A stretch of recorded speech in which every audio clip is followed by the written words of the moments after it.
Je me tenais devant la grande porte de l'université, le cœur battant comme jamais auparavant, lorsque j'ai vu le mot échec inscrit en rouge sur ma feuille de résultats.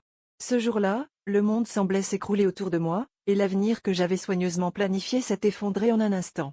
Chaque pas que je faisais en quittant cet endroit me paraissait lourd, comme si je traînais le poids de mes rêves brisés. Mais au fond de ce désespoir, une petite voix s'est élevée, murmurant que peut-être, l'échec n'était pas la fin, mais un nouveau commencement. En rentrant chez moi, je me suis plongée dans les études, non pas pour prouver quelque chose aux autres, mais pour me redécouvrir. Les jours suivants ont été un tourbillon de travail acharné et de remise en question. J'ai commencé à fréquenter des groupes de soutien, où je me suis entourée de personnes qui avaient traversé des tempêtes similaires. Chacun d'eux avait une histoire d'échec qui s'était transformée en leçon de vie, et c'est là que j'ai compris que l'échec était simplement une opportunité de grandir. Peu à peu, j'ai appris à accueillir mes erreurs, à les voir comme des étapes essentielles de mon parcours.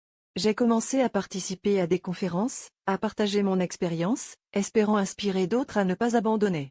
Chaque fois que je montais sur scène, le souvenir de cet examen raté me donnait la force de continuer, de transformer cette expérience douloureuse en un message d'espoir et de résilience.